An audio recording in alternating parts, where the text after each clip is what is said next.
Hello and welcome back to my channel, as it were, and today we're going to be looking at the part 2 of the two-part series that I'm doing on power sums. Today we're going to be looking at a solution to a popular power sums question from a few years ago. This question was x plus y plus z equals 1, x squared plus y squared plus z squared equals 2, x cubed plus y cubed plus z cubed equals 3. Given that those are all true, what is the solution to x to the 5 plus y to the 5 plus z to the 5? Now, this would be fine, but I'm also going to add in, for a little bonus, x to the 6 plus y to the 6 plus z to the 6. Now, there are two YouTubers, so BlackPenRedPen and MindYourDecisions both did videos on this question. I'm using the method used in MindYourDecisions, and I will link both of those videos below because they're very interesting. So, we know that this is equal to P1 because it's just x to the 1 plus y to the 1 plus z to the 1. And that is equal to P2, that is equal to P3, that will be equal to P5, and that will be equal to P6. And we need to define our elementary symmetric polynomials, so E1 will be equal to 1, or rather E0 will be equal to 1, E1, which is just the sum of the roots, or sum of the variables, will be equal to 1 because it's the same as P1. E2, we don't know, and we'll have to find out all the others beyond that. So, in the last video, at the end of the last video, we found out the Gerard-Newton identity. K of Ek, K times Ek, is equal to Ek minus 1 times P1 plus Ek minus 2 P2 plus all the way to E0 times Pk. And that should be a minus there, plus there, and a minus 1 to the K minus 1. Because the signs alternate, as we saw with our x squared minus alpha plus beta plus alpha beta in the last video. The minus signs alternate. So, we need to find E2. Well, by GNI, so the Gerard-Newton identity, we know that 2E2 is equal to E1 times P1 minus E0 times P2.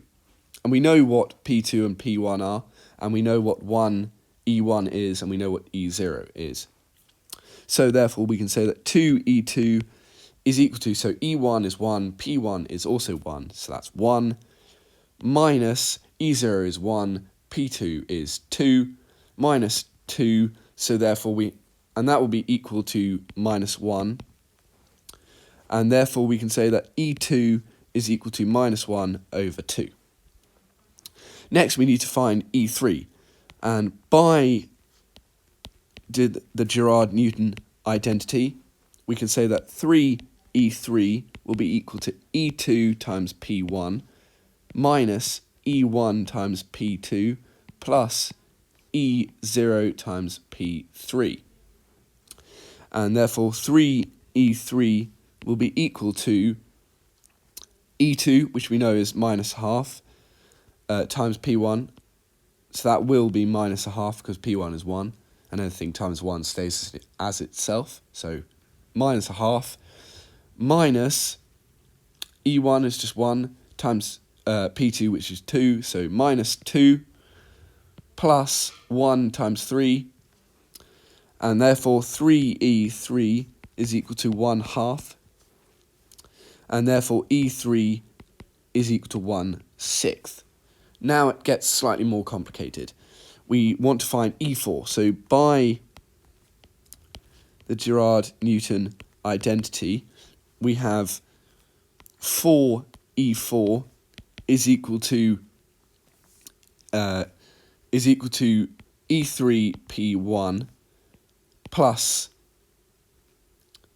it's minus E2P2 plus E1P3 minus E0P4. And the unfortunate thing about this, which some of you will have noticed, is that we have two unknowns. We don't know P4, and we are trying to find E4.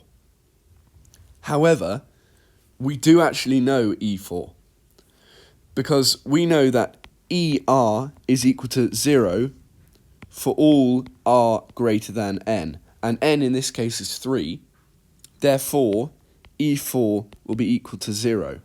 And getting my colours out, that will then be equal to 0, and we can rearrange this by moving this term to the other side and solve for P4. So I'm just going to change colour again, and we will continue. So that leaves us with P4 is equal to E3P1 minus E2P2 plus E1P3. And that gives us P4 is equal to E3, which is just a sixth, times 1 is still a sixth, plus, because a minus makes a plus, 1, because that's a half times 1, plus 1 times 3, which is just 3, and therefore P4 is equal to 25 over 6. Next, we need to solve for P5. Well, by the Gerard-Newton identity, we know that 5E5 will be equal to E4P1 minus E3P2 plus E2P3 minus E1P4 plus E0P5. And we don't know P5, but we do know E5 because of the same rule we discussed in the last question. Because 5 is greater than 3, E5 will be equal to 0. So we can get rid of this term, and we will rearrange it to solve for P5. And this gives us that P5 is equal to minus E4P1 plus E3P2 minus E2P3 plus E1P4. But also we know that E4 is equal to 0. So that term is removed. So that gives us that P5 is equal to a sixth times 2, which is just a third, plus a minus again, a half times 3, 3 over 2, plus 1 times 25 over 6. And that then gives us that, well, 3 over 2 plus 1/3 plus 25 over 6 will give us P5 is equal to 36 over 6. So therefore P5 is equal to 6. Now, of course, I said we'd solve for P6. So by the Gerard-Newton identity, I'm not going to write by GNI again, but by the Gerard-Newton identity, we know that 6E6 is equal to E5 times P1 minus E4 times P2. I'm going to write everything else on the next line, and you'll see why in a minute, plus E3 times P3 minus E2 times P4 plus E1 times P5 minus E0 times P6. Now we know from the previous parts of the question that E5 and E4 and E6 will all be equal to 0. Therefore we can move this term across, and that will give us P6 is equal to E3P3 minus E2P4 plus E1P5. And that means we have P6 is equal to 1/6 times 3, which is 1/2, minus is a plus, so plus 1/2 times 25 over 6, so that would be 25 over 12, plus 1 times P5, P5 was 6, so plus 6, and that will give us that P6 is equal to 103 over 12. And that's our final answer. Thank you very much for attending this video on power sums, and I look forward to seeing you all next time.